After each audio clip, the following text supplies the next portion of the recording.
Cat does like Minnesota.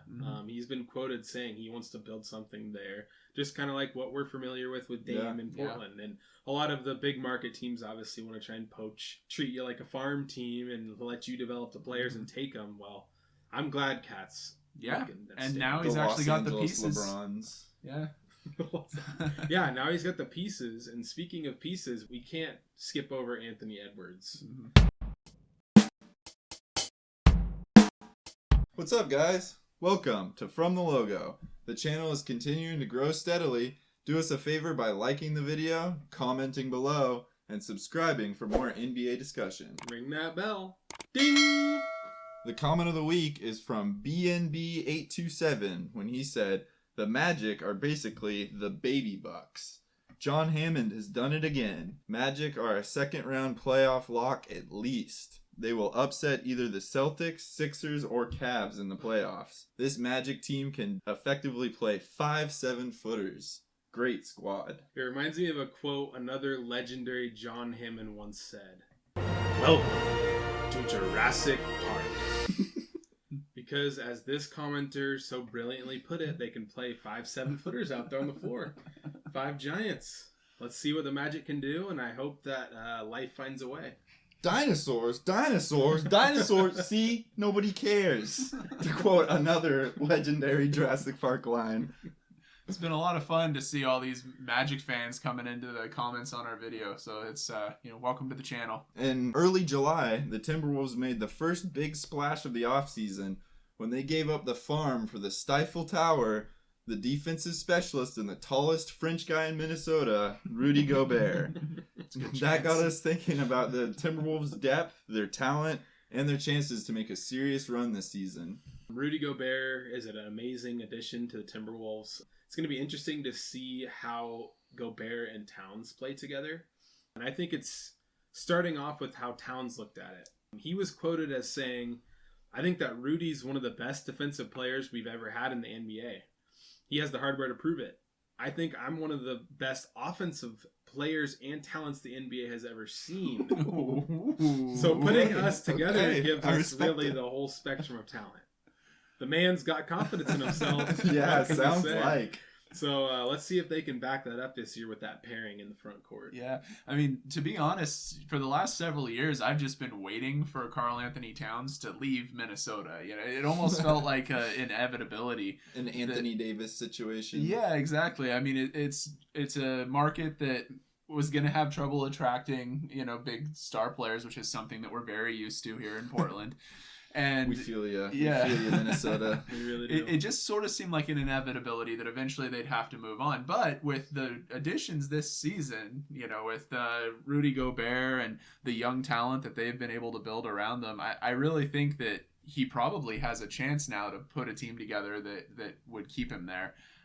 This isn't your daddy's Minnesota Timberwolves. Yeah. They've got some veteran role players that are coming along now. He likes like Minnesota too. Guys like Kyle Anderson. Yeah. Very versatile guy off the bench. They got Austin Rivers, who's no slouch off the bench.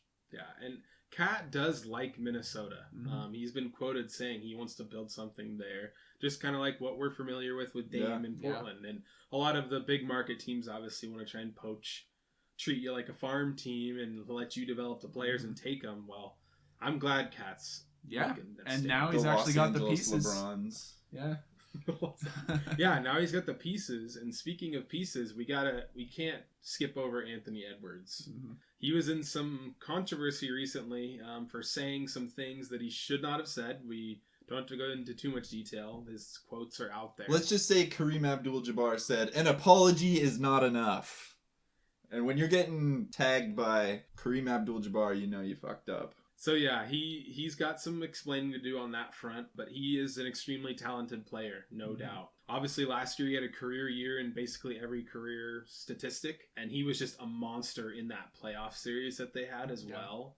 And if you just account for any kind of growth that Anthony Edwards will have this year, that's a scary big three between those three players. One thing I'll say about Anthony Edwards is his nickname should clearly be Goose, not Ant-Man. For Top Gun fans, they'll know what I'm talking about. Yeah, 100%. One of the questions that I have, I think that big three is, no question going to be really formidable. But the Jaden McDaniels spot, I kind of think there's a chance that he might have some competition from Kyle Anderson this year. Jaden McDaniels is still really young. He's good though. I think he's going to be their starter of the future, but I think he's going to have some competition for those minutes, and there's a chance that they may start the season starting Kyle Anderson and see how the season plays out. There's a chance, although I kind of feel like Anderson's pretty well situated to come off the bench. Like, he's mature enough. He's not really like a young guy who's trying to build himself into like a star player or anything. I feel like he's pretty comfortable being a role player off the bench, but yeah, maybe it'll push him and it'll be a bit of a competition battle there. The chatter I've heard from Minnesota fans is that Jaden McDaniels is the next big thing on defense. Yeah. He's a lockdown defender. He fits that starting lineup well, just as that piece that can hold everything together on defense along with Gobert. I think the question for me in the lineup is not McDaniels, but DAngelo Russell.